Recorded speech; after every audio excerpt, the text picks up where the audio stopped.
Dia dimasukkan atau pakai kondomin dulu? Caranya gimana sih? On the Indonesian island of Batam, sex is big business. In this brothel, they're learning the basics in a sex education talk. Jadi kalau menggunakan ini, yang biasa orang kalau bisa lebih jadi kamu pun senang, Anda pun puas.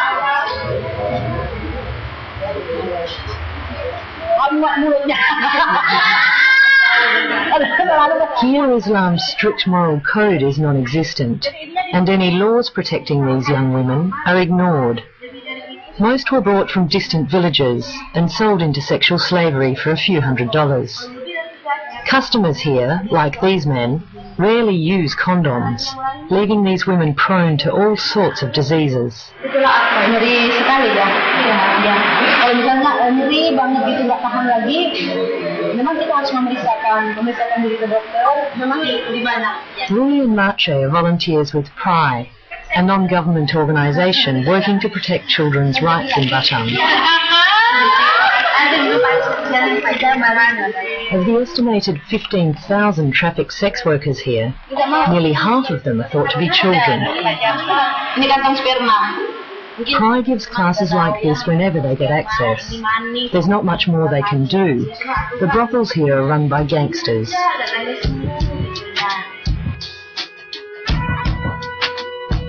Batam Island was set up as a free trade zone in 1978 to attract investment from nearby Malaysia and Singapore.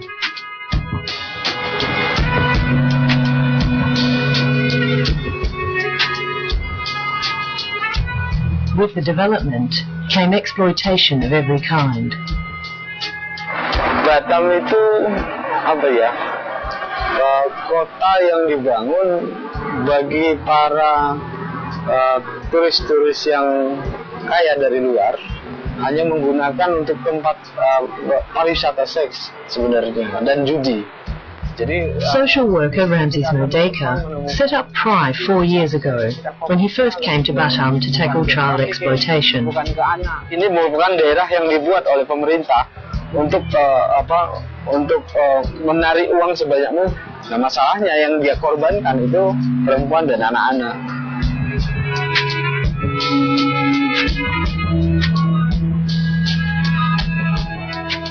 Prostitution is illegal in Indonesia, but there are literally hundreds of karaoke bars and massage parlours selling sex in Batam. Each month, 3,000 men come here for cheap sex. For Malaysians and Singaporeans, it's just a half-hour ferry ride away. Masyarakat tidak peduli, masyarakat tidak kuat, bahkan tokoh-tokoh agama bisa diam. Di sini tidak akan ada pembakaran lokalisasi. Yang ada pemindahan lokalisasi liar menjadi lokalisasi resmi dengan nama lain rehabilitasi. Bahkan kita menemukan banyak sekali anak-anak.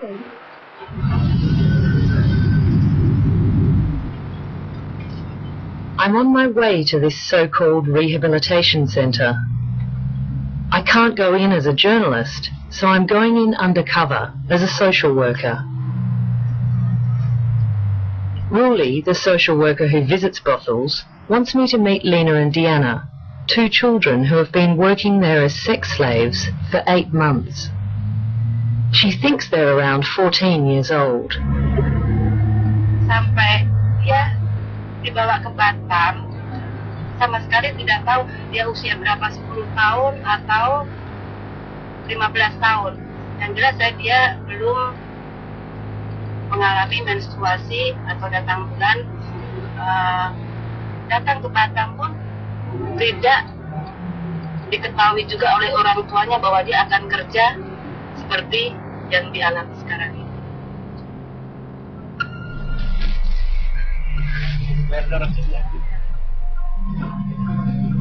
Thank you.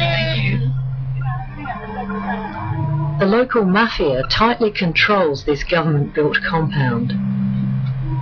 I can't film openly here, so I'm going in with a hidden camera. The construction is barely finished on these brothels when the girls are purchased and they open for business.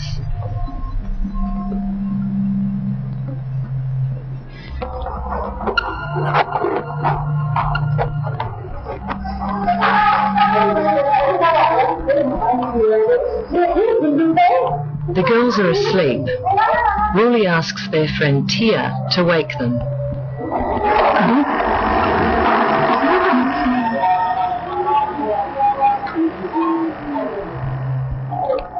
Tia doesn't want to be identified. She's only been here for a month, but is like a big sister to the girls.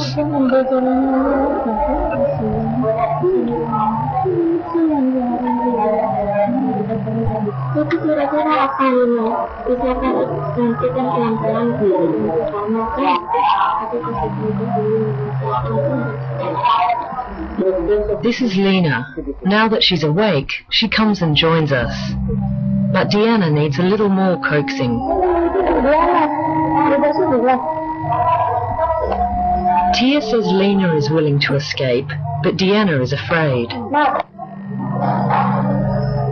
Both Ruli and Tia try unsuccessfully to convince Diana.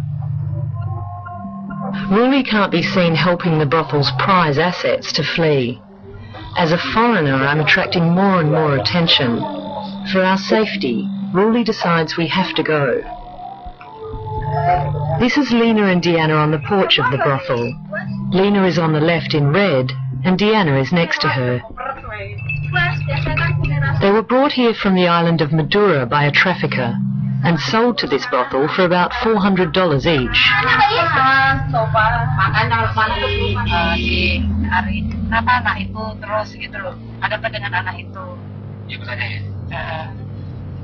Apa dia anak-anak mau diapain? Jadi kan mereka udah saya timbul rasa curiga tuh udah. Ruli now knows why Diana is afraid to leave. Jadi tidak tahu sama sekali kabar beritanya orang tuanya sampai detik ini. Jadi kenapa dia takut pulang? Karena takut oleh orang tuanya, laki-laki atau ayahnya, kalau bekerja seperti ini, pulang-pulang akan dibunuh. Back at PRI, the organisation for children's rights run by Ramses, Ruli tells them Tia is going to try and convince the girls to escape. Tia is now their only link to Lena and Diana. Karena yang sering curhat dengan si Tia. Si Tia menyarankan, nanti Mbak kalau memang ya, si Tia akan hubungin kita, atau nanti malam ini, atau besok pagi, hanyalah itu waktu. Kalau besok nggak bisa ya nggak tahu ya. Biasanya mungkin besok kita udah susah nanti kesini karena tugasnya banyak lagi mungkin di Nagoya.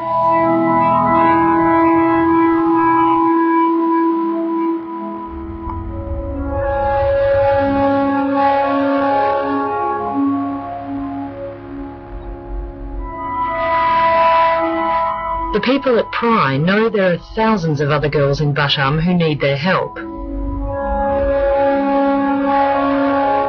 Inside this karaoke bar, women and girls sit in what they call an aquarium, waiting to be sold for sex. Kalau yang umur 15 kan masih news katanya, masih oke, masih lugu, bisa diapa-apain.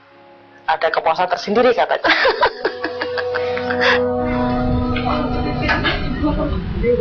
25-year-old Lily gave me an insider's perspective. She's what they call a mummy, someone who manages the girls and offers them to customers. She would only talk to me if her identity was protected. Waktu itu pertama saya kerja pertama, memang agak ragu juga untuk menawarkan seorang wanita seperti saya berkata servis oke, booking sekian, showtime sekian, itu ada pertimbangan batin pada diri saya. Memang saya menangis pertama. Ada untungnya, biasanya tamu yang dicari yang kayak gitu itu, yang masih kecil, yang baru, yang masih kecil. Biasanya laku setiap hari bisa booking terus, hampir satu hari, kadang-kadang booking 2 kali. Kalau yang kecil-kecil, yang imut-imut lah. Even though prostitution is illegal, and despite the obvious presence of hundreds of brothels in Batam, Deputy Police Chief Heru won't concede there's a problem. You said you're not aware of any karaoke bars or nightclubs or massage that have prostitutes. Is that correct?